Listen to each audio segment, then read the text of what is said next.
Shalom semua pemirsa All by Grace yang diberkati Tuhan. Kita bersyukur bisa berjumpa kembali dalam episode yang ke-124. Mari kita berdoa sebelum kita mulai program kita kali ini. Kami bersyukur ya Bapa di surga, untuk kasih karunia, anugerah, belas kasihan, kemurahan-Mu, pimpinanmu Tuhan, sehingga kami boleh ada sebagaimana kami ada pada hari ini. Kami boleh ikuti program All by Grace yang ke-124 dengan baik, dan kami rindu Tuhan, Kau berbicara kepada kami, menjamah kami, memberikan pewahyuan-Mu, pengertian sesuai dengan kehendak-Mu, dan kami boleh menangkap dan mengerti bagaimana kami harus menjadi kehidupan di dunia ini boleh berkenan kepada-Mu. Terima kasih Tuhan, urapi hamba-Mu, urapi semua yang mendengar, dan kami semua boleh diberkati. Dalam nama Tuhan Yesus, kami bersyukur, kami berdoa dan berserah. Haleluya, amin, haleluya.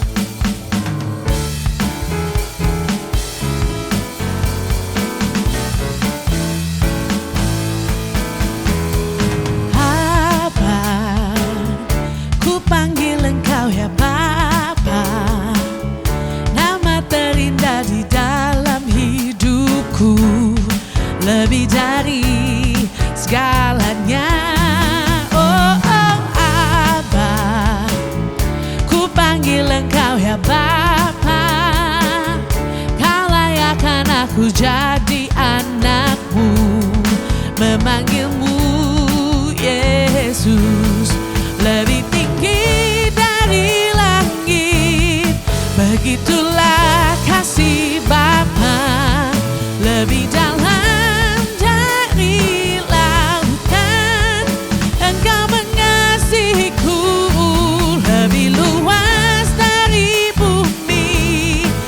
terjangkau pikiranku, semuanya Kau sediakan bagiku.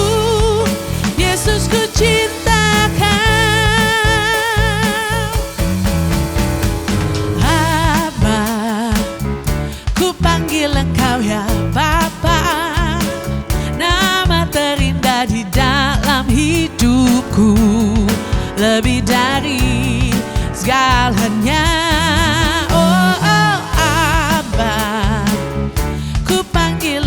Bapa, Kau layakkan aku jadi anak-Mu, memanggil-Mu Yesus. Lebih tinggi dari langit, begitulah kasih Bapa. Lebih dalam dari lautan, Engkau mengasihiku. Lebih luas dari bumi, tak terjangkau pikiranku, semuanya Kau sediakan bagiku. Yesus, ku cinta Kau. Yesus, ku cinta Kau. Yesus, ku cinta Kau.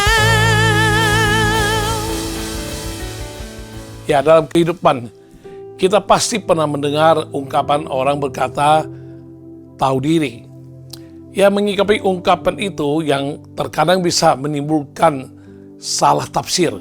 Maka kita harus lebih dahulu memahami apa sebenarnya yang dimaksud dengan tahu diri.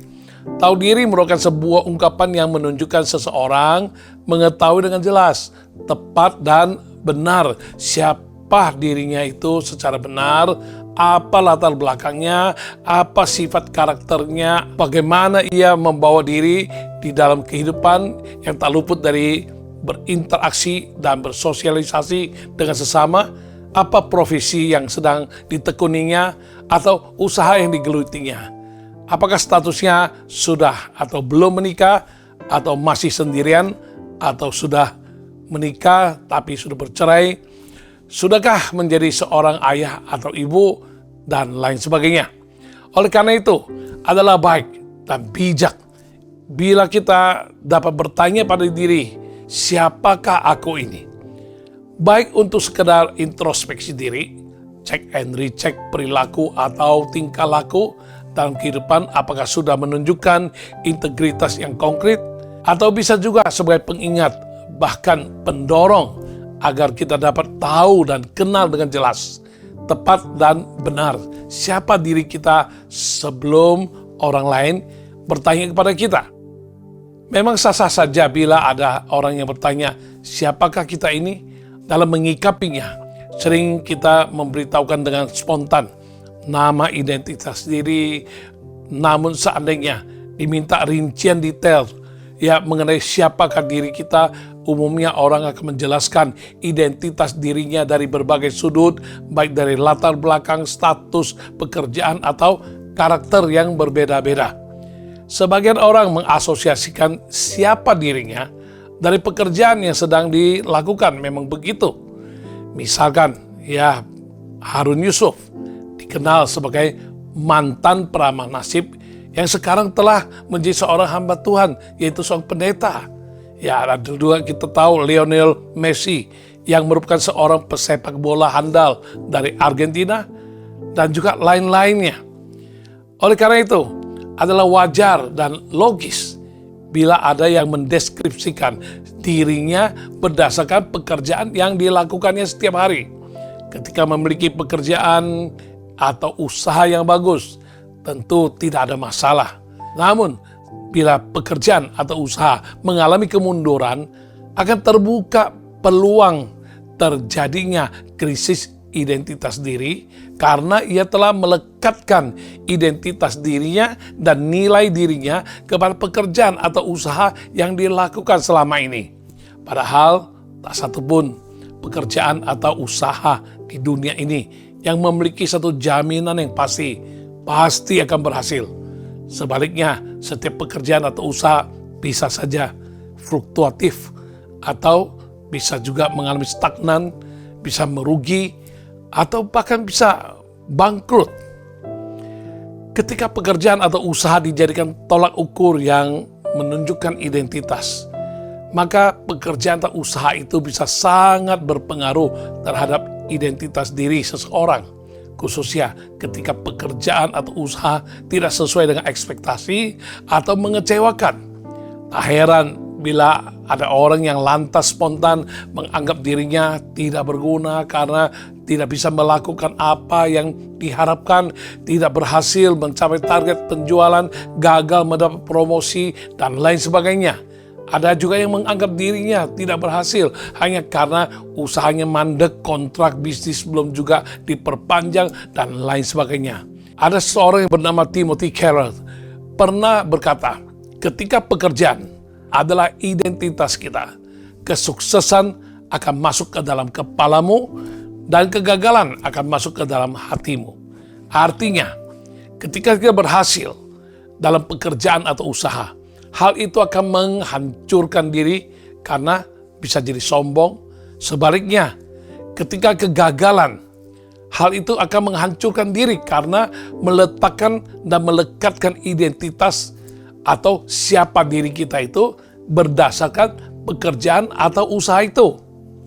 Ada pula orang yang meletakkan identitas diri kepada hal-hal yang dimiliki, seperti memiliki gelar akademik, gelar kehormatan, pangkat jabatan, status keluarga, harta kekayaan.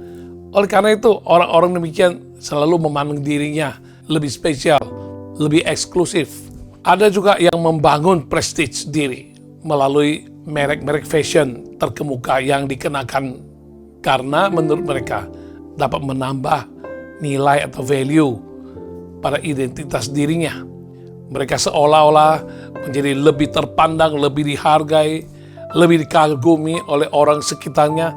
Bahkan bisa jadi tanpa logo dan merek terkenal di baju, celana, sepatu, atau tas yang dipakai, orang-orang demikian akan merasa rendah diri karena identitas diri mereka terletak pada label-label atau logo-logo dari merek terkenal. Tidak heran ada yang rela berhutang dan membayar dengan cicil berbulan-bulan, rela berhemat dan berpuasa hanya demi membeli tas bermerek demi prestige dan tampak eksklusif. Mereka memaksakan diri untuk tampil trendy dengan mengorbankan banyak uang yang belum tentu mereka miliki pada saat itu. Semua itu mereka lakukan hanya untuk pembuktian diri, ingin membangun identitas diri berdasarkan barang-barang yang dipakainya. Sungguh semua usaha demikian sebenarnya hanya sebuah fata morgana dan kesia-siaan. Ada pula kelompok lain yang menaruh identitas dirinya pada perkataan orang lain. Semakin banyak sanjungan dan pujian kepadanya, semakin pula ia merasa dirinya berharga. Semakin banyak followers, likes, dan komentar positif yang diterimanya di sosial media, maka ia akan merasa dirinya lebih baik dan diapresiasi. Sebaliknya, ketika menerima ejekan, cemoohan, terlebih lagi hujatan, rasanya dunia runtuh saat itu juga. Siapakah diri kita sesungguhnya? Bagaimana seharusnya kita menilai dan memandang identitas diri kita? Marilah kita belajar hari ini bersama melalui program All by Grace. Kali ini yang mengangkat tema, siapakah aku ini? Kiranya melalui pembahasan tema, kita mengerti untuk memiliki identitas diri yang jelas, tepat, dan benar sebagai orang percaya.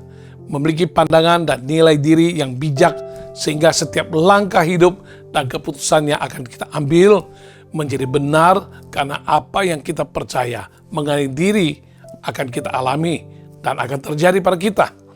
Kalau kita percaya bahwa kita adalah orang yang tidak berharga, miskin, tidak menarik, dan tidak diinginkan, maka jadilah diri kita seperti itu pula. Sebaliknya, orang yang sadar betul bahwa dirinya berharga, memahami identitas dirinya yang sesungguhnya, akan mengalami sesuai dengan apa yang dia percayai. Adalah baik bila kita dapat bertanya pada diri kita sendiri, siapakah aku ini? Jawabannya berikut ini. Antara lain, yang pertama, aku adalah anak Allah. Nah, ini berlaku untuk kita semua, umat percaya atau orang-orang yang sudah menerima Yesus sebagai Tuhan dan Juru Selamat. Ya, seorang anak mengamati ikan peliharaan ayahnya di dalam sebuah akuarium besar. Sang anak penasaran bertanya pada ayahnya, berapa sebenarnya harga ikan itu? Ayahnya menjawab sambil tersinggung dan berkata, coba kau bawa ikan ini ke dalam plastik yang berisi air ke tetangga sebelah. Lalu kamu tanyakan kira-kira berapa harganya. Lalu anak itu pun pergi ke tetangga dengan membawa ikan itu yang ternyata adalah ikan arwana. Tetangga menaksir dan menawar ikan tersebut seharga 1 juta rupiah. Dan anak itu pun balik rumah melaporkan tawaran tetangga tersebut kepada ayahnya. Ayahnya kemudian menyuruh anaknya ke penjual ikan hias yang ternama di kota mereka untuk menaikkan harga ikan tersebut dengan disertakan sertifikat dan sederetan prestasi lomba keindahan ikan yang telah dimenangkan oleh ikan arwana tersebut. Setelah melihat dan mengamati semuanya, maka pedagang ikan tersebut menaksir dan menawar dengan harga 100 juta rupiah. Dari kejadian di atas, sang anak menyadari bahwa ikan arwana ayahnya itu sungguh sangat berharga. Namun tidak semua orang dapat melihat dan menaksir ikan tersebut sesuai dengan nilai yang tepat dan benar. Demikian juga halnya dengan hidup Anda dan saya. Sesungguhnya kita sangat berharga di mata Tuhan hingga dikaruniakannya anaknya yang tunggal, Yesus Kristus, ke dalam dunia untuk menebus, menyelamatkan kita dari hukuman dosa dan kebinasaan. Untuk menggenapi karya penebusan dan penyelamatan manusia, Yesus Kristus rela mengorbankan nyawanya hingga mati di atas kayu salib. Karena kasih dan karena kita berharga di mata Tuhan. Terlebih dari itu, kita yang menerima dan percaya Yesus Kristus diberinya kuasa supaya menjadi anak-anak Allah seperti yang tertulis di dalam Yohanes pasal 1 ayat 12. Tetapi semua orang yang menerimanya diberinya kuasa supaya menjadi anak-anak Allah, yaitu mereka yang percaya dalam namanya. Namun sayangnya masih banyak orang yang tidak menyadari bahwa dirinya itu berharga di mata Tuhan. Sehingga Yesus Kristus rela membayar harga yang begitu mahal demi menebus dan menyelamatkan mereka juga. Tidak hanya demikian, seketika mereka sadar bahwa dirinya berharga dan mau membuka hati, menerima dan percaya Yesus Kristus sebagai Tuhan Juru Selamat dan Tuhan, maka mereka pasti akan dimerdekakan dari perbudakan dosa, dilayakkan juga untuk menjadi bagian dari keluarga Allah, berubah status dari budak dosa menjadi anak Allah juga, anak raja di atas segala raja. Jika di antara kita ada yang memandang diri rendah dan merasa diri tidak berharga, ingatlah di mata Tuhan Anda berharga hingga Yesus Kristus rela mati dan menggantikan Anda. Mungkin hidup kita pernah hancur-hancuran, layaknya orang yang patut dimurkai.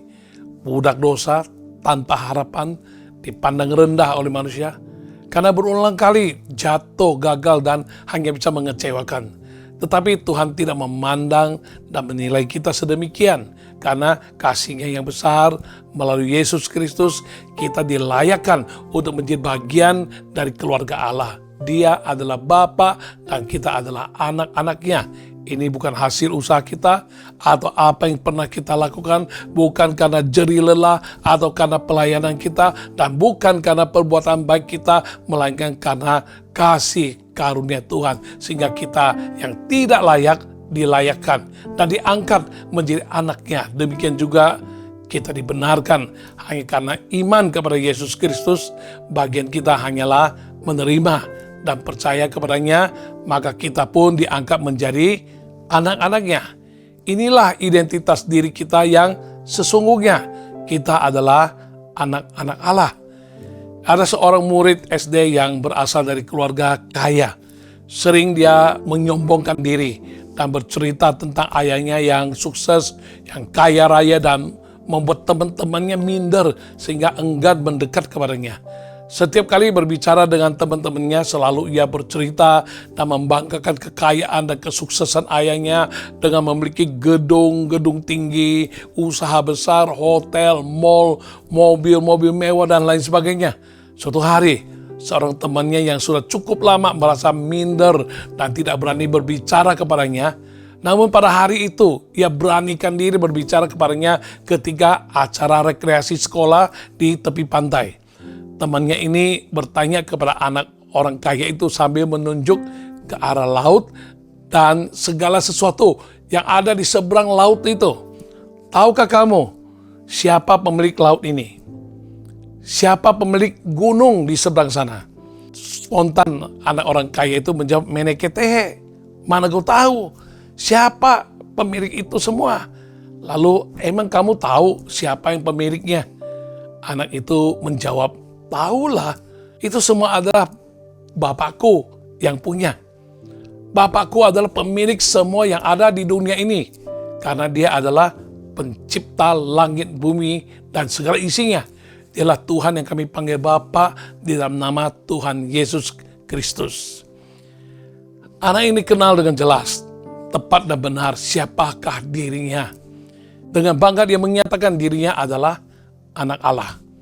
Allah pencipta langit, bumi, dan segala isinya adalah Bapaknya yang di surga. Ya, tidak banyak orang yang memiliki kesadaran demikian, bahwa dirinya adalah anak Allah. Sebaliknya, tidak sedikit orang yang walaupun sudah menjadi umat percaya, harusnya sudah menjadi anak Allah, tapi hidupnya, karakter, perilaku, tutur kata, tingkah laku, kegiatan, pergaulan, dan cara mengikapi atau berinteraksi dengan sesama sama sekali ya tidak sadar dirinya adalah anak Allah. Ya, kita akan merasa bangga bila membayangkan diri kita sebagai anak presiden. Perilaku kita harus berbeda dengan umum, dan kita wajib berusaha untuk membuat diri kita senantiasa pantas dengan tujuan menjaga nama baik ayah kita, yaitu presiden. Tidakkah lebih lagi kita sebagai anak Tuhan, ya, anak raja di atas segala raja. Ya, sebagai orang percaya tanpa perlu menunggu orang lain bertanya kepada kita, atau kita bertanya pada diri kita sendiri, siapakah aku ini? Dengan jelas, tegas, dan penuh keyakinan, kita bisa menyatakan diri kita adalah anak Allah. Bila kita mengaku diri kita adalah anak Allah, dalam menjalani kehidupan ini, haruslah hidup kita dipimpin oleh Roh Allah atau Roh Kudus. Sehingga hidup diarahkan, dipimpin, dimampukan untuk hidup yang kudus, diperbaharui dari hari ke hari menjadi ciptaan baru, hidup yang bisa menaati kehendak dan firman kebenaran yang Tuhan nyatakan, hidup kita akan menjadi dinamis, berkemenangan, hidup yang misioner, hidup yang bisa berdampak, hidup bisa diberkati dengan dahsyat dan untuk bisa menjadi berkat. Dalam Roma pasal 8 ayat 14 menyatakan, semua orang yang dipimpin Roh Allah adalah anak Allah. Selaku anak Allah, kita tidak boleh lagi berperilaku sembrono atau masih hidup dengan mengikuti cara dan gaya hidup orang dunia. Sebaliknya, dalam menjalani kehidupan sebagai anak Allah, hidup kita sepenuhnya harus dipimpin oleh Roh Allah sehingga dapat mencerminkan hidup yang telah berubah, hidup yang bisa berbuah lebat bagi kemuliaan nama Tuhan. Ya, sebagai anak Allah, kita juga harus menolak hidup di bawah keterikatan dan kutukan dosa. Karena sebagai anak Allah, kita telah dimerdekakan dari dosa dan diberi kuasa untuk menang atas dosa. Dosa tidak dapat lagi mengintimidasi, apalagi sampai menguasai hidup kita. Karena Roh Allah yang ada dalam kita lebih besar dari semua roh yang ada di dalam dunia. 1 Yohanes 4 ayat 4b di situ menyatakan demikian. Ya, jangan lagi kita hidup dalam rasa takut. Karena kita tidak menerima roh perbudakan yang membuat kita takut lagi. Tetapi kita telah menerima roh yang menjadikan kita anak Allah. Dan oleh roh itu kita berseru ya Aba, ya Bapa, karena kita adalah anak Allah. Roh Allah tinggal di dalam kita. Hubungan Bapa dan anak demikian memberikan jaminan untuk kita tidak usah takut lagi. Kita adalah anak-anak Allah yang dikasihinya. Ya, Roma 8 ayat 15 mengatakan demikian. Sebab kamu tidak menerima roh perbudakan yang membuat kamu menjadi takut lagi. Tetapi kamu telah menerima roh yang menjadikan kamu anak Allah. Oleh roh itu kita berseru ya Aba, ya Bapa. Di dunia nyata, seorang anak presiden memiliki akses langsung kepada presiden ayahnya. Dan yang tidak dimiliki oleh orang lain karena harus mengikuti sistem protokoler. Harus buat janji terlebih dahulu, itu pun belum tentu mendapat kesempatan untuk bertemu, bertatap muka atau berbicara dengan presiden sebagaimana yang diharapkan. Tetapi bagi anak, sesibuk apapun Pak Presiden, anaknya pasti mendapat perlakuan khusus dan prioritas. Anak presiden bisa langsung menghubungi ayahnya, bisa bertemu dengannya karena hubungan erat antara ayah dan anak. Apalagi presiden pasti mengasihi anak-anaknya. Begitu pula halnya dengan Allah Bapa kita yang di surga.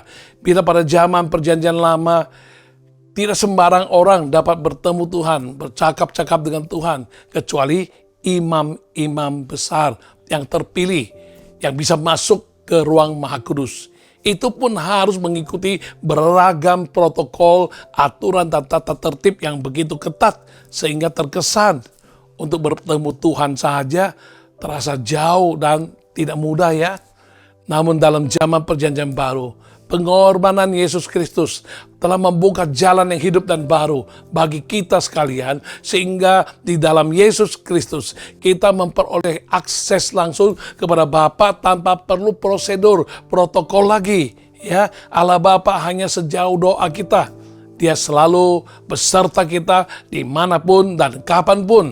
Dia peduli dan dia rindu memberikan pertolongan kepada kita dalam menghadapi pergumulan di segala situasi dan kondisi. Bahkan Allah Bapa rindu memiliki hubungan yang erat, akrab, mesra, dan intim dengan kita, anak-anak yang dikasihinya. Semakin mengenalnya, semakin kita dimampukan untuk menaati dan melakukan firman kebenarannya senantiasa dengan pertolongan Roh Kudus yang tinggal di dalam kita. Hidup kita, pikiran kita, identitas kita, natur dan keinginan kita terus akan diperbaharui. Roh Kudus akan terus mengubahkan dan memurnikan kita agar semakin hari semakin menjadi serupa dengan Yesus Kristus. Kita akan diberi pencerahan, pewahyuan, dan kemampuan untuk hidup mengikuti teladan Yesus dengan berani melawan arus dunia yang syarat dengan keinginan si jahat. Kita harus senantiasa berusaha menjaga hati, pikiran, perkataan, sikap, dan perbuatan kita dengan tujuan orang-orang di sekitar kita dapat juga mengenal Allah Bapa melalui kehidupan kita yang telah berubah, sehingga hidup kita akan berbobot dan berarti, bernilai, sehingga bisa memuliakan nama Tuhan. Status kita sebagai anak Allah akan menyadarkan dan memotivasi kita untuk senantiasa rindu, memuji dan menyembah, beribadah, terlibat langsung dalam pelayanan, baik dalam gereja. Bahkan status anak Allah turut mengubah cara kita memandang kehidupan, menjalani kehidupan dalam integritas kita, karena mengerti bahwa kita telah diadopsi sebagai anak Tuhan, dan itu adalah hak istimewa yang telah Tuhan karuniakan kepada kita semua orang yang percaya. Sebelumnya kita adalah budak dosa, namun sekarang kita diberi kuasa untuk menjadi anak Allah.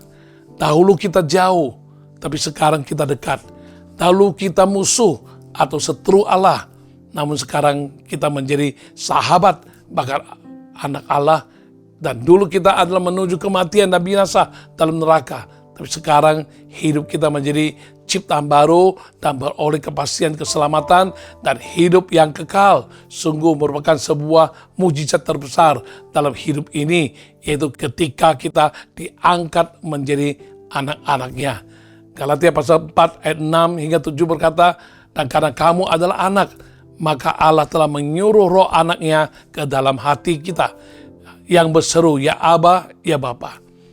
Jadi kamu bukan lagi hamba, melainkan anak. Jika kamu anak, maka kamu juga adalah ahli-ahli waris oleh Allah. Maka dari itu, marilah kita menjalani sebuah kehidupan yang memiliki identitas jelas dan tegas sebagai anak-anak Allah, bukan lagi anak-anak dunia. Jangan lagi hidup serupa dengan kehidupan orang dunia. Tekunilah, cintai dan renungkan firman-Nya, dan hiduplah sesuai dengan kehendak Allah, sesuai dengan firman kebenarannya. Hiduplah dengan penuh kasih terhadap sesama dan setialah sampai akhir dalam melayani Tuhan. Suatu kali seorang pendeta bersaksi bagaimana ia sebelumnya hidup dan melayani Tuhan dengan keadaan yang selalu susah, sulit, terjepit, hutang melilit tanpa terobosan, dalam kekurangan, bahkan kemiskinan, mental negatif, dan tanpa kelegaan apalagi kebahagiaan. Sekalipun ia melayani Tuhan dengan hati yang murni, tidak pernah tercemar salah motivasi. Suatu hari ia disadarkan Tuhan, dan dia menjadi sadar dan beroleh pencerahan dan pertolongan Tuhan, dan dimampukan oleh Roh Kudus untuk berubah diri dari dalam pikiran, perkataan, sikap, perilaku, mental. Singkat kata, dia berubah total. Ia sadar apa identitas dirinya sebagai anak Allah yang maha kuasa, maha kaya, maha segala-galanya. Ia pun mulai berubah dalam segala area kehidupan. Diawali dengan pikirannya berubah, perkataannya, mulai ia berhenti kompromi dengan mindset dan mental miskin, papa, kekurangan, berhutang dan sebagainya. Perlahan tapi pasti ia pun melihat perubahan di segala area kehidupannya, termasuk keuangan pribadi maupun gereja yang dipimpinnya, termasuk juga jemaat yang digembalakannya, mengalami perubahan yang signifikan. Ia dengan iman memproklamirkan kas gereja tidak pernah akan hutang, tidak pernah akan kekurangan, tidak pernah defisit. Kas pembangunan tidak pernah kekurangan. Ya, kebutuhan pelayanan pasti tercukupi dan berkelimpahan. Demikian juga jemaat satu persatu dibukakan tingkap langit, dicurahkan berkat Tuhan hingga berkelimpahan. Tiada kuasa yang dapat menahan atau membatalkan berkat Tuhan tercurah atas mereka.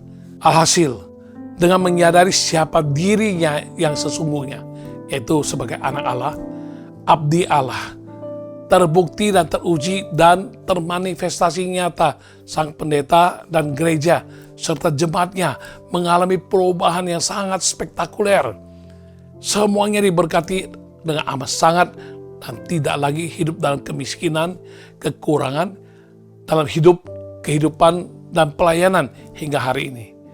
Pendeta tersebut hidup dalam atmosfer diberkati dengan amat sangat, dan senantiasa menjadi saluran berkat bagi sesama, bahkan gereja dan jemaat yang dipimpinnya tetap eksis, bertahan, berkembang, dan diberkati Tuhan.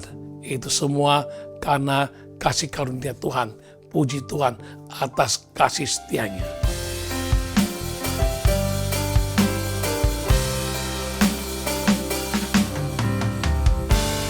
Kasih setiamu yang kurasakan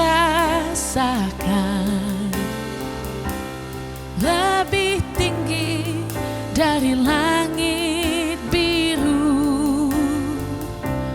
Kebaikanmu yang telah kau nyatakan lebih dalam dari lautan.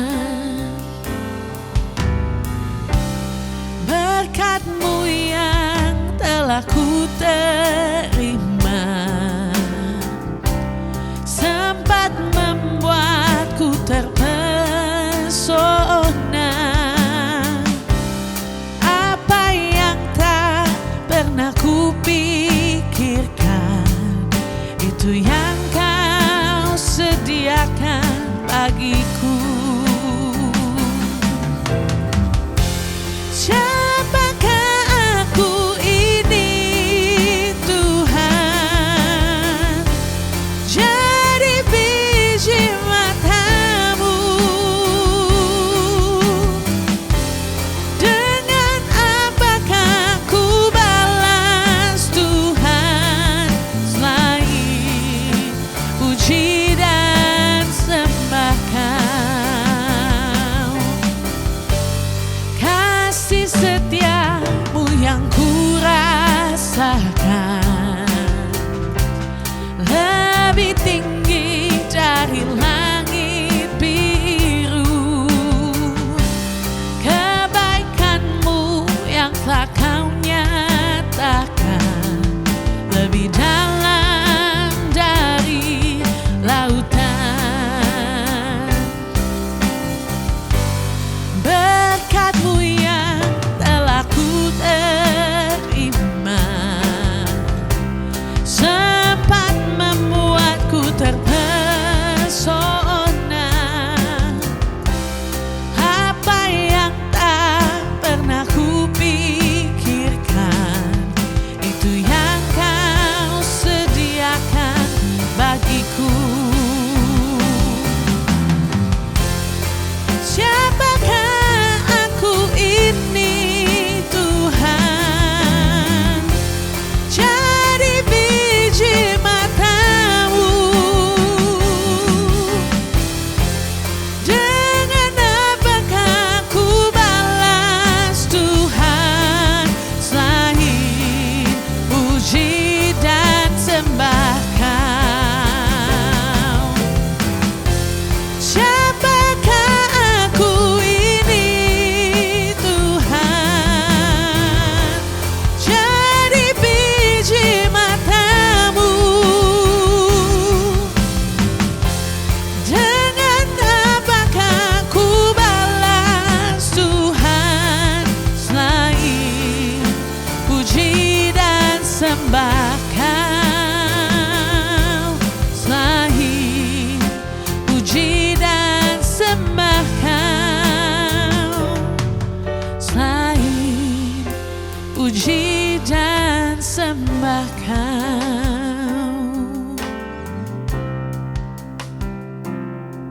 Ya, berikutnya, siapakah aku ini? Aku adalah murid Tuhan. Dalam Matius 28 ayat 19 hingga 20, karena itu pergilah, jadikanlah semua bangsa muridku, dan baptislah mereka dalam nama Bapa dan Anak dan Roh Kudus, dan ajarlah mereka melakukan segala sesuatu yang telah kuperintahkan kepadamu. Dan ketahuilah, aku menyertai kamu senantiasa sampai kepada akhir zaman. Dalam amanat agung Tuhan Yesus seperti yang dibacakan di atas, Dia memberikan perintah agar murid-muridnya pergi, jadikan semua bangsa muridnya. Bukan sekedar orang percaya, anggota gereja atau pengikut. Dari sini menunjukkan bahwa Tuhan Yesus sangat mementingkan bertambahnya murid lebih prioritas daripada yang lain. adalah baik dan patut dipuji bila kita sungguh-sungguh memahami, menghayati dan meresponi, serta menaati dan melaksanakan tugas amanat agung untuk pergi dengan tujuan memberitakan Injil dan berhasil membawa banyak jiwa-jiwa untuk mengenal, percaya, dan menerima Yesus sebagai Tuhan dan Juru Selamat. Namun sebagai pengemban dan pelaksana tugas amanat agung, jangan terhenti di taraf itu saja. Harus maju selangkah lagi dengan mengajar dan memuridkan mereka dengan baik melalui penanaman gereja baru bagi mereka yang baru saja dimenangkan, agar dapat bersekutu, dapat belajar, memuji, dan menyembah bersama hingga mereka terbina sampai bisa menjadi murid Kristus yang kemudian mereka akan diutus lagi untuk meneruskan tugas amanat agung, mengabarkan Injil, membina, memuridkan, dan mengutus lagi murid-murid yang terhasilkan. Satu kesatuan mata rantai yang tak terputuskan ini, yaitu penginjilan, pemuridan, dan pengutusan, harus terus bergerak secara siklus yang tak terhentikan selama akhir zaman belum menjadi momentum secara aktual atau sebelum kedatangan kembali Tuhan Yesus Kristus untuk mengadakan pengangkatan bagi umat pemenang atau sebelum dunia ini kiamat. Bila amanat agung hanya dilaksanakan sebagian lalu berhenti, bisa jadi kita yang ada di zaman ini tidak berkesempatan mendengar berita Injil, tidak akan paham akan kasih Allah yang begitu besar bagi dunia sehingga dikaruniakannya Putra Tunggalnya Yesus Kristus lahir, mati, dan bangkit dan menjadi Juru Selamat yang memberikan jaminan keselamatan dan hidup kekal. Jika amanat agung hanya terhenti pada taraf penginjilan, tanpa pembinaan atau pemuridan yang komprehensif dan konsisten, mana ada murid baru yang bangkit untuk meneruskan estafet tugas amanat agung? Mana ada utusan misi yang meneruskan tugas amanat agung sampai kini, sehingga kita pun beroleh kasih karunia untuk diselamatkan Tuhan? Tentu saja mengabarkan Injil susah tapi gampang, gampang tapi susah. Akan tetapi betapa tega niatnya kita dan tidak bertanggung jawabnya kita sebagai pengemban tugas amanat agung yang hanya mau taat dan laksanakan penginjilan saja. Tanpa pembinaan, pengajaran, dan pemuridan, takkan ada hasil yang langgeng, efektif, reproduktif, dan regeneratif dari buah pemberitaan Injil yang kita lakukan. Bisa jadi hasil penginjilan berupa jiwa-jiwa yang dimenangkan diibaratkan buah, namun sayangnya buah tersebut yang belum matang pun sudah gugur karena kurang gizi, atau dicuri orang dan dimakan burung. Jika hal demikian terjadi, terputuslah mata rantai penginjilan, pemuridan, dan pengutusan. Siklus terhenti, reproduksi mandek, regenerasi terhenti. Tuhan Yesus Kristus sebagai pakar misi yang maha strategi, maha tahu, maha segalanya, ya, dan sangat hikmat yang tiada tandingannya. Dia memberikan tugas amanat agung sebelum dia kembali ke surga dengan penekanan jadikanlah murid, dengan tujuan agar tugas penyelamatan dunia melalui pekabaran Injil dapat berlangsung terus baik melalui umat percaya maupun gerejanya secara kontinu, konsisten, dan persisten.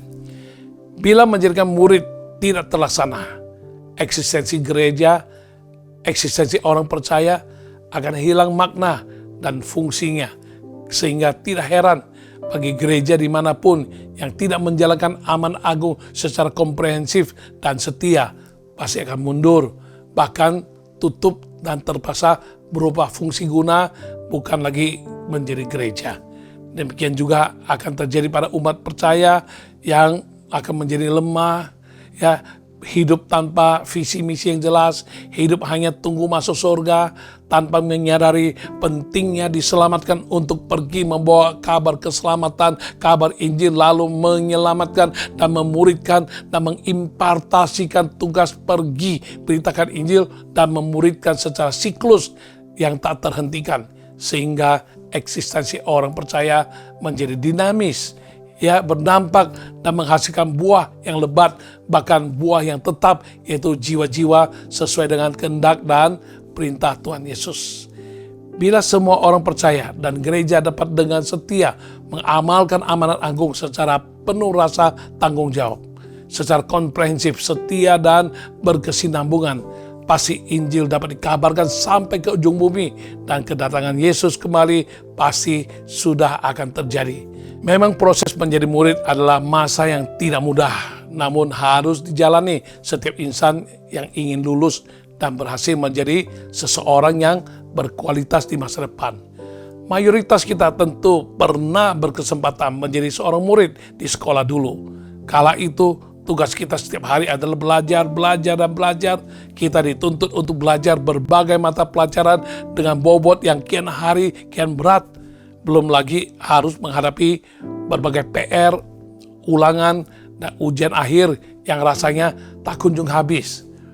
Tak semua orang suka masa-masa belajar dan menjadi murid. Proses pemuridan adalah untuk menyiapkan, membekali ilmu dan keterampilan guna menghadapi tantangan kehidupan di masa depan. Tanpa kesempatan menjadi murid dan menempuh pendidikan di sekolah dahulu, belum tentu kehidupan kita bisa jadi seperti apa adanya kita sekarang ini. Sesungguhnya saat ini engkau dan saya juga adalah seorang murid. Sekolah kita bukan di gedung sekolah formal seperti dahulu. Sekolah kita adalah sekolah kehidupan dengan Tuhan Yesus yang menjadi Maha Guru. Sebagai murid, kita harus selalu mau belajar dan diajar. Belajar adalah suatu proses. Untuk itu seorang murid harus mendengarkan dan memperhatikan dengan baik sehingga yang diajarkan dapat kita mengerti, dapat dicermati dengan baik dan tidak akan salah. Murid yang demikian pasti akan menjadi murid yang berhasil dan dikasihi oleh sang guru. Pengertian murid Tuhan adalah orang-orang percaya yang mau belajar tentang segala ajaran Tuhan dan mengabdikan dirinya untuk hidup seturut dengan kehendak dan pimpinan Tuhan. Menjadi murid Tuhan adalah proses pembelajaran seumur hidup yang baru akan lulus saat berakhir waktu hidup kita di dunia ini. Bila saat itu tiba, dapatkah kita lulus dengan baik dan memperoleh predikat yang baik? Semua itu sangat ditentukan oleh bagaimana kita menjalani hidup sebagai murid Tuhan di dunia ini. Proses pembelajaran kita tidak lagi terbatas di dalam ruang kelas. Tuhan dapat mengajar kita melalui firman-Nya, baik yang dibaca di saat teduh setiap hari, bisa juga melalui berbagai media yang terdapat penyampaian, renungan atau pengajaran firman Tuhan. Demikian juga penyampaian dan penjelasan firman Tuhan melalui mimbar gereja ketika kita beribadah baik secara onsite atau secara online. Kita juga bisa banyak belajar melalui buku-buku rohani, video-video rohani, pelajaran teologi praktis dan berbagai sumber yang dapat dipertanggungjawabkan. Selaku murid Tuhan, kita juga harus belajar meneladani semua tokoh-tokoh Alkitab, baik dari kelemahan atau kegagalan mereka. Terlebih lagi meneladani keberhasilan, hikmat, kasih, iman, karakter, perilaku, integritas, kemurahan hati, kerendahan hati, kerelaan hati, kelemah lembutan, keberanian, kepedulian mereka, dan pengorbanan hidup mereka. Sebagai murid Tuhan, yang terpenting adalah harus belajar dan teladani Tuhan Yesus yang taat melakukan kehendak Bapa di surga dan rencana Allah Bapa, serta hidup seturut dengan firman Allah Bapa di surga. Bahkan apa saja yang Allah Bapa katakan dan janjikan, Yesus taati dengan setia. Murid Yesus harus mau belajar dan berjuang untuk semakin serupa dengan Dia yang taat kepada kehendak Bapa sampai mati di atas kayu salib. Inilah teladan Yesus sebagai wujud penyangkalan diri dengan memikul salib yang seharusnya dipikul oleh kita orang-orang berdosa pada saat sebelum kita percaya kepada Dia. Maka dari itu, pelajaran kehidupan murid Yesus yang tertinggi adalah penyangkalan diri, pikul salib, dan mengikut Yesus dalam artian meneladaninya, ikut melakukan juga apa yang diperbuatnya.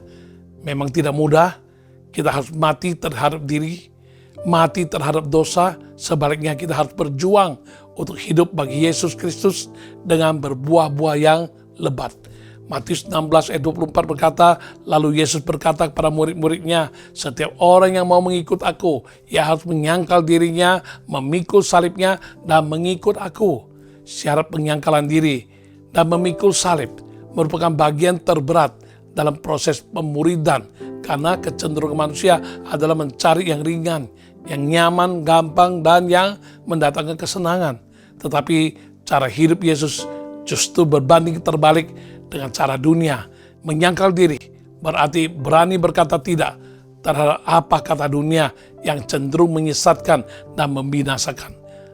Menyangkal diri berarti berani menolak kompromi dengan dosa dalam bentuk apapun. Tak jarang kita juga dapat belajar dari rema yang diperoleh saat menyaksikan Tuhan bekerja dengan dahsyat melalui berbagai pengalaman hidup yang kita hadapi dan yang kita alami. Melalui berbagai pengalaman hidup yang menyenangkan, menyakitkan, atau penderitaan, dan juga sukacita. Semuanya itu Tuhan bisa pakai untuk membawa kita bertumbuh dalam proses pembelajaran sebagai murid Tuhan. Lukas pasal 6 ayat 40, seorang murid tidak lebih daripada gurunya. Tetapi barang siapa yang telah tamat pelajarannya akan sama dengan gurunya. Sebuah janji yang sungguh indah. Kita selaku murid akan sama dengan guru Yesus jika telah tamat proses belajar daripadanya. Jangan menyerah dalam proses pemuridan dan pembentukan hidup rohani kita. Teruslah belajar dan praktekkan apa yang dipelajari dengan iman yang teguh, sehingga kita dapat lulus dengan baik dan memperoleh predikat yang baik sebagai murid Tuhan.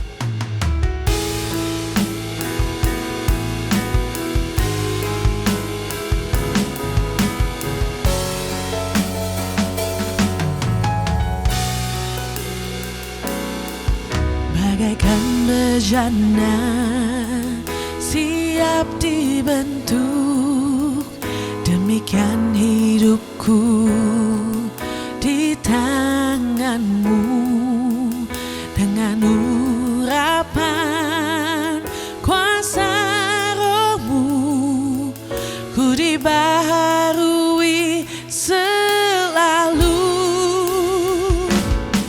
Jadikan ku Allah dalam rumahmu, inilah hidupku di tanganmu.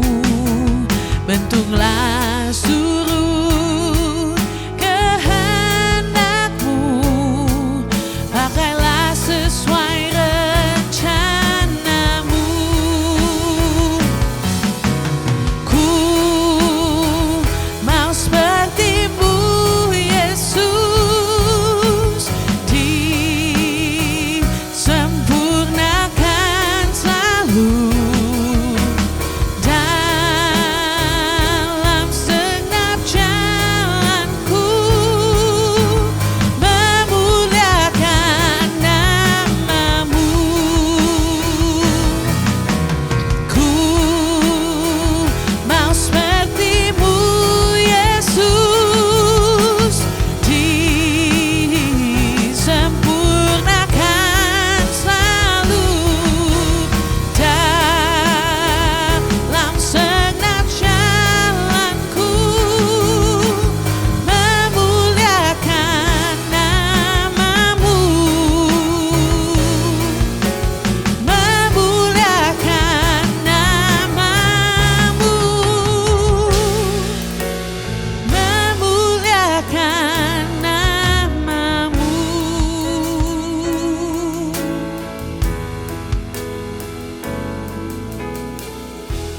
Selaku orang percaya, siapakah aku? Aku adalah saksi bagi Yesus Kristus. Sebagai saksi bagi Yesus Kristus, tidak perlu dibuat menjadi susah dan terkesan seperti sesuatu tugas yang kompleks sehingga tidak semua orang dapat memerankannya.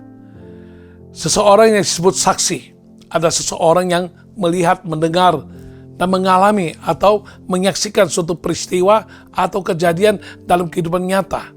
Terlepas dari diperlukan atau tidak, diminta menyampaikan atau tidak, namun sejatinya seorang saksi sangat dibutuhkan untuk menceritakan apa yang dilihat, disaksikan, didengar, dialami atas suatu peristiwa atau kejadian demi penegakan hukum dan kebenaran. Banyak orang enggan, malu, takut, dan menolak untuk menjadi saksi Yesus, lalu memilih untuk berdiam diri karena menganggap dirinya tidak bertalenta untuk berbicara dan tidak tahu bagaimana memulai kesaksian secara verbal atau perkataan. Hal itu terjadi berhubung orang tersebut telah menyempitkan makna dari saksi, seolah-olah hanya tertuju kepada saksi secara verbal atau lisan. Padahal makna saksi luas, tidak hanya kepada kesaksian secara verbal saja. Menjadi saksi Yesus Kristus bagus bila disampaikan secara lisan dan dapat didengarkan oleh banyak orang.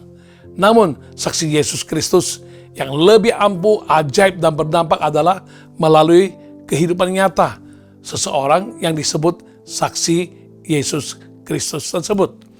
Apa yang nampak dalam kehidupan nyata seorang saksi Yesus harus sinkron dengan apa yang disampaikan secara verbal. Dengan demikian, baru bisa menghasilkan dampak yang luar biasa, sehingga banyak orang yang menyaksikan maupun yang mendengarkan kesaksian secara verbal akan sangat terharu, termotivasi untuk mempercayai, meneladani saksi hidup itu, dan terdorong untuk menerima Tuhan Yesus Kristus sebagai Tuhan dan Juru Selamat mereka juga. Menjadi saksi Yesus Kristus yang berhasil atau gagal, itu semua kembali kepada pilihan masing-masing. Ketika saya berusia remaja, mama saya masih hidup walaupun kesehatannya kurang baik karena mengidap banyak jenis sakit penyakit.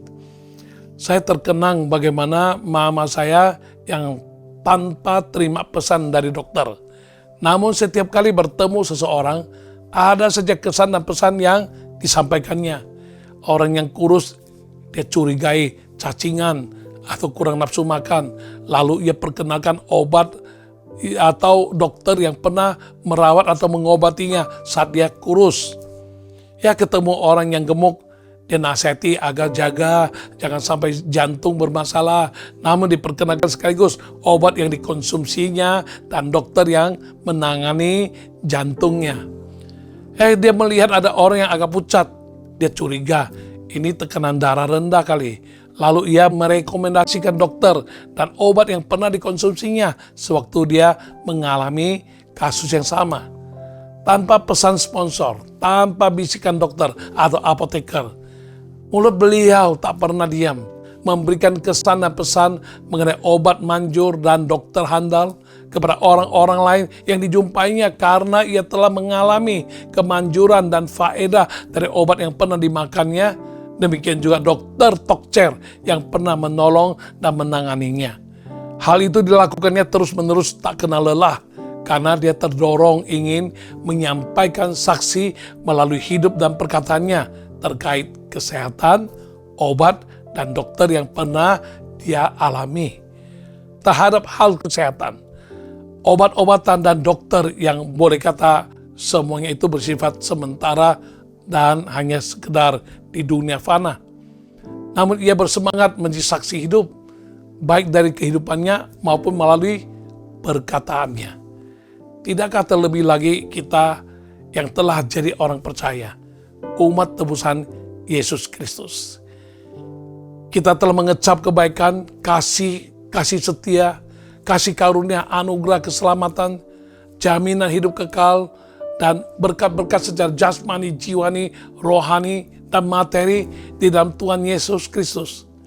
Tidakkah kita harus lebih siap sedia berperan aktif secara integritas nyata untuk menjadi saksi hidup bagi Yesus Kristus selagi masih hidup di dunia fana ini?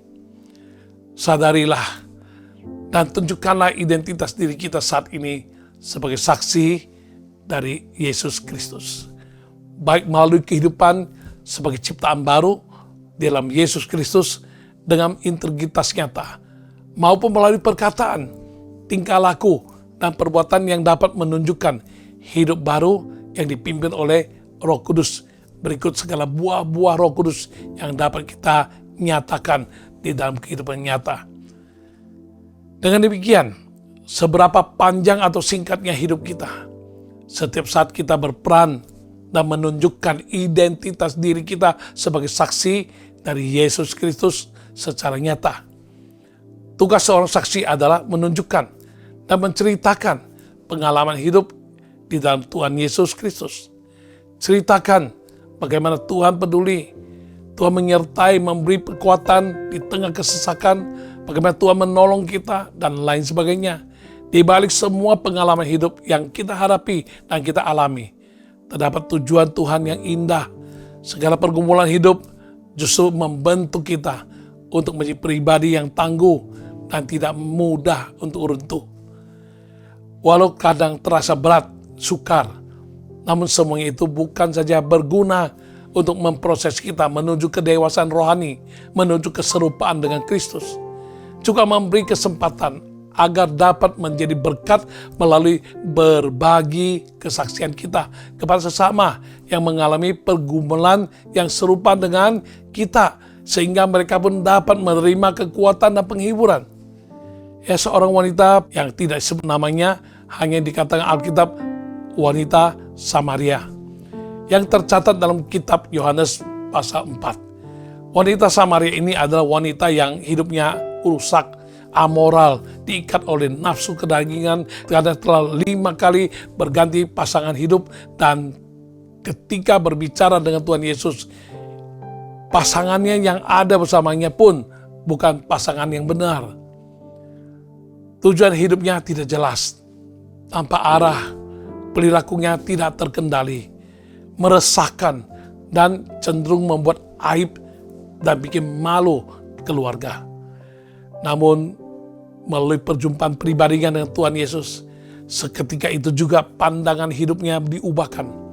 Wanita Samaria dimampukan untuk menjadi saksi yang ampuh, ajaib, dan efektif, sehingga dapat mempengaruhi komunitas, bahkan kotanya, untuk datang mendengar, percaya, dan menerima Yesus sebagai Tuhan dan Juru Selamat mereka. Sebagaimana tercatat dalam Yohanes pasal 4 ayat 28, ayat 30, dan ayat 39 berkata, maka perempuan itu meninggalkan tempayannya di situ, lalu pergi ke kota dan berkata kepada orang-orang yang di situ, mari lihatlah, di sana ada seorang yang mengatakan kepadaku segala sesuatu yang telah kuperbuat. Mungkinkah dia Kristus itu? Ayat 30 berkata, maka mereka pun pergi keluar kota lalu datang kepada Yesus, dan banyak orang Samaria dari kota itu telah menjadi percaya kepadanya karena perkataan perempuan itu yang bersaksi, ia mengatakan kepadaku segala sesuatu yang telah kuperbuat. Perjumpaan pribadi dengan Tuhan Yesus telah mentransformasikan hidupnya. Hidup dan perilakunya diperbaharui seketika itu juga, sehingga orang-orang di sekitarnya dapat melihat dan dapat menilai perubahan nyata yang telah terjadi. Perjumpaan pribadi dengan Tuhan Yesus mengobarkan semangatnya untuk mengabarkan Injil Yesus Kristus. Ia bersaksi bukan hanya melalui perkataan, tapi melalui kesaksian hidupnya secara nyata. Yang dulunya terkena rusak, tercela, sampah masyarakat, sekali hatinya terjamah, hidupnya berubah oleh kuasa dalam nama Tuhan Yesus. Ia pun berkomitmen untuk tampil beda, menjadi saksi Yesus Kristus, hingga hidupnya sungguh berarti, bernilai, berdampak. Di mata dunia, wanita Samaria sama sekali tidak dipandang karena latar belakangnya yang buruk itu. Namun, ia bisa menjadi saksi bagi Yesus Kristus karena hatinya yang sudah terharu, terdorong, dan berlimpah dengan rasa syukur atas kasih Tuhan yang luar biasa bagi hidupnya, sehingga ia rindu semakin banyak orang dapat mengalami kasih karunia yang sama yang telah dia rasakan. Demikian juga halnya dengan Anda dan saya. Ketika mengenal Tuhan Yesus Kristus dengan benar, percaya dan menerima Dia sebagai Tuhan dan Juru Selamat, kita seharusnya berhenti untuk hidup yang berpusat pada diri kita sendiri. Kita diberikan tujuan hidup yang lebih besar, lebih tinggi, lebih mulia dari yang selama ini kita kejar, sehingga hidup kita sungguh nyata menjadi saksi Yesus Kristus untuk dapat memberitakan dan memuliakan nama Tuhan Yesus senantiasa. Sebenarnya bukan kita yang memilih untuk menjadi saksi hidup bagi Yesus Kristus, tetapi Tuhanlah yang telah memilih dan memanggil kita untuk menjadi saksi Yesus Kristus. Saksi Yesus Kristus adalah panggilan hidup bagi setiap orang percaya. Menjadi saksi melalui perkataan, juga melalui kehidupan nyata, dengan perbuatan yang selaras dengan kebenaran firman Tuhan, sehingga dapat memuliakan nama Tuhan. Hiduplah dengan tidak berkompromi, tidak serupa dengan dunia, melainkan menjunjung tinggi integritas hidup, sehingga apa yang kita ucapkan dan perbuatan kita dapat selaras atau sejalan sesuai dengan kebenaran dan boleh menjadi berkat bagi banyak orang, sehingga mereka pun dapat melihat Kristus melalui kehidupan kita. Itulah kesaksian yang benar dan yang baik yang Tuhan inginkan. Bila kita dapat berperan sebagai saksi Yesus Kristus, Tuhan senantiasa akan menyertai. Kuasa Roh Kudus akan melengkapi dan memberikan pertolongan, sehingga mujizat Tuhan akan mewarnai kehidupan kita dan pengabdian kita, dan berkat-berkat Tuhan pun tercurah dengan limpah atas kita. Apa yang tidak mungkin akan menjadi mungkin. Ada orang-orang tertentu pernikahan yang hampir kandas dipulihkan. Anggota keluarga satu persatu diselamatkan Tuhan. Usaha dapat bangkit kembali, dan yang sakit boleh terima kesembuhan dan lain sebagainya. Semua itu karena Tuhan menyertai dan memimpin kehidupan kita, diawali dengan hidup kita diubahkannya sedemikian rupa menjadi indah seturut dengan rancangannya. Kita harus menjadi saksi Yesus mulai dari lingkungan terdekat, yakni keluarga kita, keluarga besar, berdampak ke tetangga, lingkungan komunitas, sewilayah, lintas wilayah, sekota, hingga seluruh negara, dan bahkan sampai ke seluruh dunia, sehingga orang semua dapat mengetahui dan mendengar kesaksian kita yang ajaib dan heran. Kisah Para Rasul pasal 1 ayat 8 berkata, tetapi kamu akan menerima kuasa kalau Roh Kudus turun atas kamu, dan kamu akan menjadi saksiku di Yerusalem, di seluruh Yudea, Samaria, dan sampai ke ujung bumi. Tuhan memanggil dan memerintahkan kita untuk memberitakan Injil kabar baik, termasuk melalui kesaksian hidup kita hingga ke ujung bumi, agar semakin banyak orang dapat mengenal, percaya, dan menerima serta diselamatkan oleh Yesus Kristus dan mengalami hidup yang baru di dalam Dia. Tuhan rindu keselamatan yang telah kita terima tidak berhenti hanya untuk diri kita sendiri. Tuhan juga rindu kita dapat menjadi berkat dan menjadi saksi Yesus dimanapun kita ditempatkan, dengan tujuan agar sebanyak mungkin jiwa-jiwa dapat diselamatkan. Marilah kita jalani panggilan ini dengan tekun dan setia, sehingga hidup kita dapat menjadi berkat bagi sesama manusia dan memuliakan nama Tuhan senantiasa.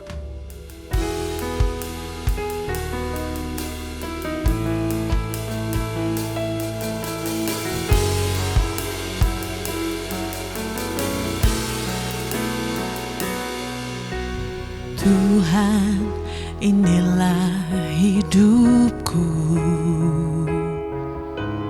ku serahkan padamu segala cita-citaku, masa depanku menjadi milikmu. Jadikan kami terangmu di tengah kegelapan dunia, membawa bangsa-bangsa kepadamu. Tuhan, ini kerinduanku bagimu. Tuhan, seluruh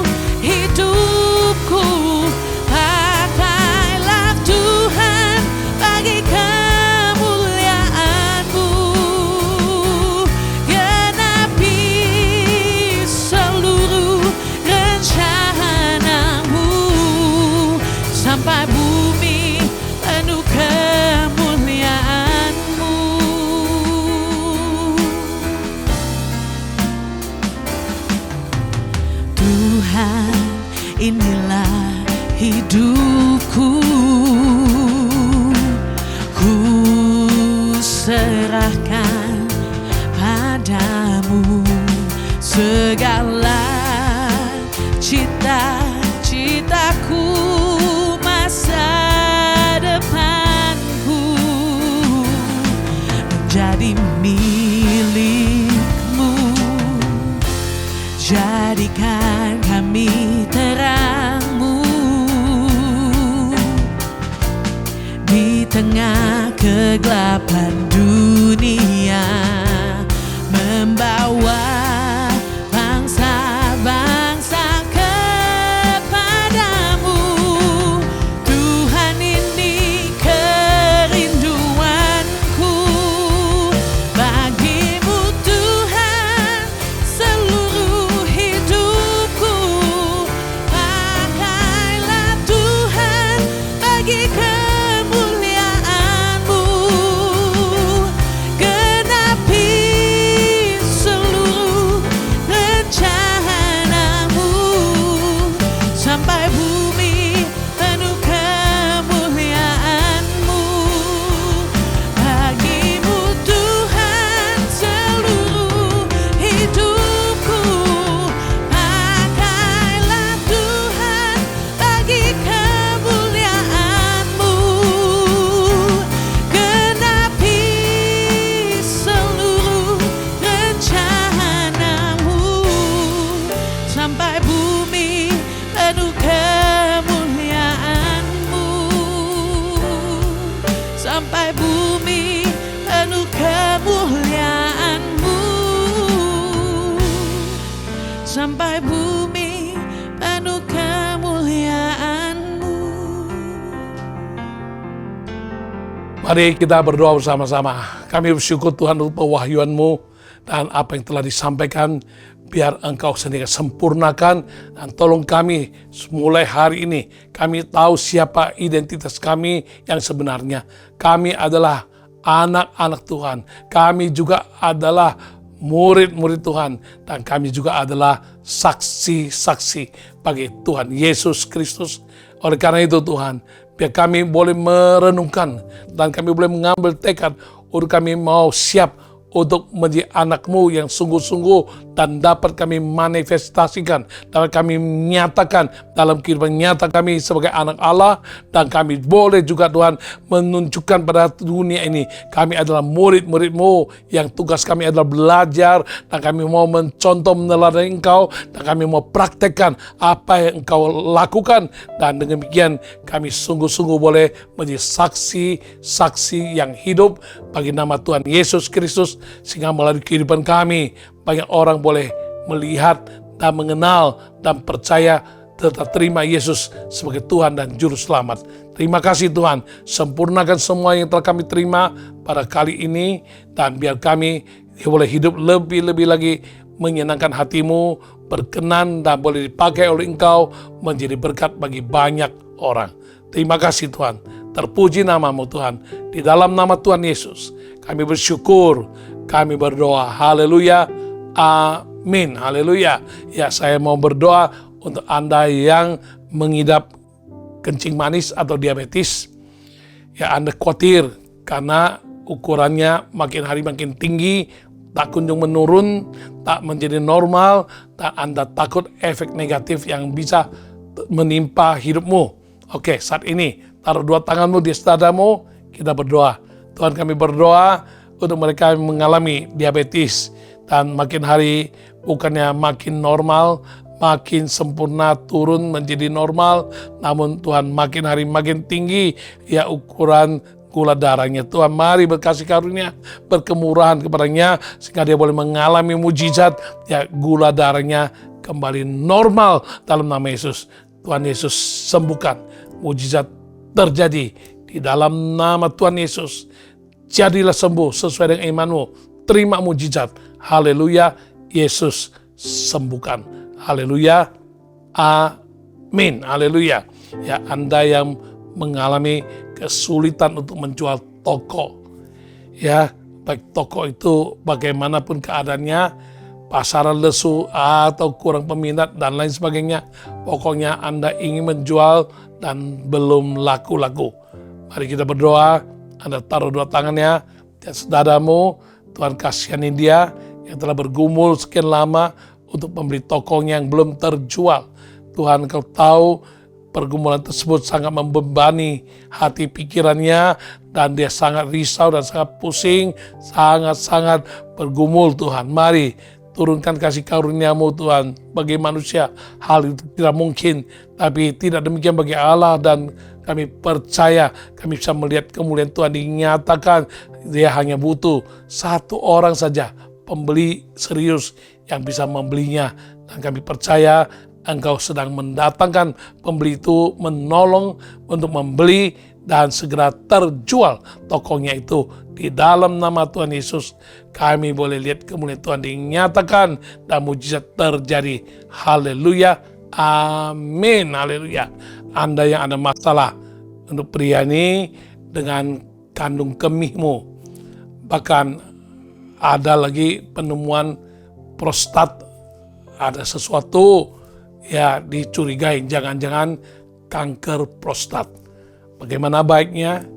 Apa yang harus dilakukan? Dan itu mengancam nyawamu atau tidak? Mari saat ini taruh dua tanganmu di atas dadamu. Percaya, bagi manusia tak mungkin, bagi Tuhan mungkin. Tuhan bisa lakukan apa yang manusia tidak mampu lakukan, sekalipun harus melalui prosedur-prosedur yang berat secara medis, secara kedokteran. Namun kalau Tuhan turun tangan, seketika Tuhan bereskan.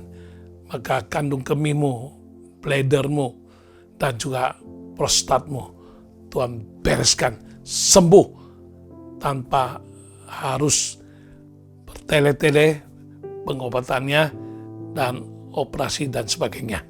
Mari kita berdoa. Tuhan kasihani yang bladder atau kandung kemihnya ada masalah, dan juga prostat dicurigai ada kanker. Saat ini kami mau berdoa, Tuhan belas kasih-Mu turun. Engkau tahu dia sangat takut akibat daripada keadaan demikian, mengancam nyawa dan lain sebagainya. Tuhan, kami percaya, dan dia pun percaya. Bagi kami yang percaya, kami akan lihat kemuliaan Tuhan dinyatakan. Karenanya Tuhan, hamba berdoa untuk bladder atau kandung kemihnya dan juga prostatnya. Di dalam nama Yesus, apapun benda-benda yang ada di sana, Tuhan, Kau cabut sampai ke akar-akarnya. Engkau sembuhkan dia tanpa bantuan medis pun. Engkau sanggup sembuhkan.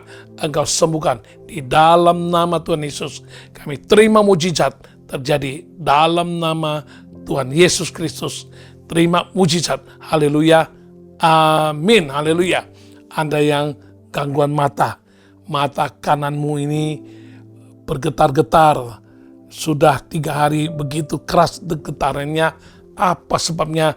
Belum tahu, belum ke dokter. Saat ini tumpang tangan untuk mata kananmu dalam nama Tuhan Yesus. Ayo, tumpang tangan pada bagian mata kananmu. Kita berdoa. Dalam nama Yesus, mata kanan yang bergetar-getar, di dalam nama Yesus, saat ini juga berhenti getaran-getarannya. Jadi sembuh dan tidak terganggu lagi matanya. Sembuh dalam nama Yesus. Tuhan Yesus sembuhkan. Jadilah sembuh dalam nama Yesus. Haleluya. Amin. Haleluya. Ya, mari kita bawa semua pergumulan hidup, sakit, penyakit, keperluan, kerinduan, ataupun segala apa yang telah Engkau doakan sekian lama. Mari kita doa bersama-sama, minta Tuhan belas kasihani, Tuhan buka jalan, dan Tuhan jawab satu persatu. Taruh dua tanganmu di saudaramu. Tuhan, kami sehati sepakat berdoa dengan umat-Mu yang percaya dan mengaminkannya.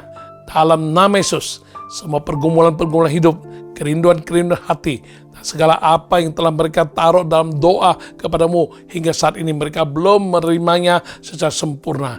Kami berdoa, Tuhan, mari belas kasih-Mu turun atasnya, nyatakan mujizat, nyatakan kasih karunia-Mu, nyatakan perbuatan-Mu yang gagah perkasa. Tuhan, yang sakit Kau sembuhkan, yang mengalami masalah ekonomi, keuangan, pekerjaan, usaha, oh Tuhan, Kau bukakan jalan yang luar biasa, dan dia boleh mengalami pemulihan yang luar luar biasa. Hubungan suami istri, keluarga, orang tua dengan anak-anak dan orang tua, Tuhan kepulihkan di dalam nama Yesus. Bahkan yang rindu mempunyai keturunan, Tuhan berikan, karuniakan tepat pada waktunya.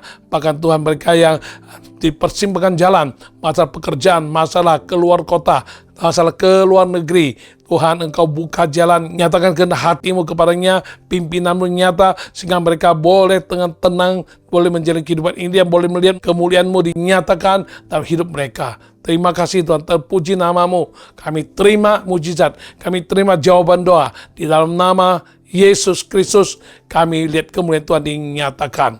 Terima kasih Tuhan, terpuji namamu. Kami bersyukur untuk acara All by Grace episode yang ke-124 ini telah Kau pimpin dari awal hingga pada saat ini. Dan kami akan akhiri di saat ini juga Tuhan. Mari Engkau yang berkati semua umat-Mu dan pimpin kami untuk kembali di episode yang 125 minggu depan, Jumat mendatang. Dan kami boleh sama-sama rindu untuk mendengarkan apa yang Kau pesankan bagi kami. Terima kasih Tuhan. Kemuliaan bagi namamu. Tuhan, Engkau berkati umat-Mu. Mari umat Tuhan bukakan hati, tadakan tangan, terimalah berkat Tuhan. Dalam nama Allah Bapa, Putra, Roh Kudus, dalam nama Tuhan Yesus, terimalah damai sejahtera yang sempurna dari Tuhan Yesus Kristus, kasih setia Allah Bapa dan persekutuan Roh Kudus akan menjadi berkat bagi engkau sekalian mulai saat ini sampai Maranatha, sampai Tuhan Yesus datang kembali kedua kali. Semua yang percaya dan terima berkat Tuhan, kita sama-sama katakan amin, haleluya. Dengan demikian berakhir sudah program All by Grace 124 hingga saat ini. Jumpa kembali di episode ke-125 Jumat mendatang di waktu yang sama 18.30 waktu Indonesia Barat. Shalom, Tuhan Yesus memberkati kita semua. Haleluya, amin. Seindahnya pelangi, seterangnya mentari, namun Kau yang terindah, hanya Kau yang termegah. Walau badai menghadang dan bumi pun bergoncang,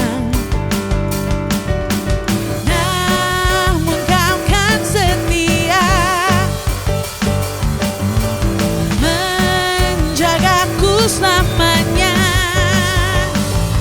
Sungguh nyata kasih-Mu di sepanjang hidupku. Dengan darah-Mu Kau tebus dosaku. Sungguh nyata kasih-Mu di sepanjang hidupku. Segenap hatiku hanyalah untuk-Mu.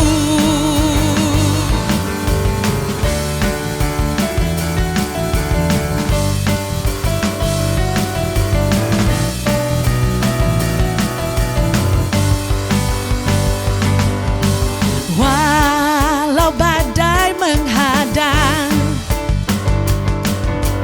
dan bumi pun bergoncang,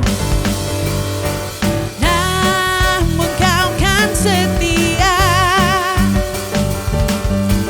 menjagaku selamanya. Sungguh nyata kasih-Mu di sepanjang hidupku. Dengan Kau tebus dosaku. Sungguh nyata kasih-Mu di sepanjang hidupku. Segenap hatiku hanyalah untuk-Mu. Segenap hatiku hanyalah untuk-Mu. Segenap hatiku hanyalah untuk-Mu. Tuhan Yesus memberkati semuanya. Sampai ketemu minggu depan. All by Grace.